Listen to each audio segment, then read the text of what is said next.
So today we have this patient, an 18-year-old male, came to me for an implant on the bottom right side after orthodontic treatment. One of the most important things that we need to do is take this type of scan. This is a 3D scan of the jaw.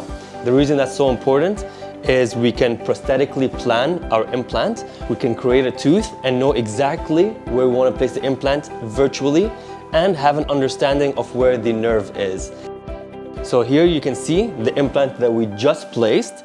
You can compare it to how our pre-planning was. So as you can see in the CBCT, our plan was to this depth and parallel to the root next to it, and you can see where our depth is, the end of the implant to the end of the root, and our final result was exactly the same. End of the implant, end of the root, and parallel. So in this case, I can assume that we are very prosthetically driven and a very good prognosis for the patient. And thank you.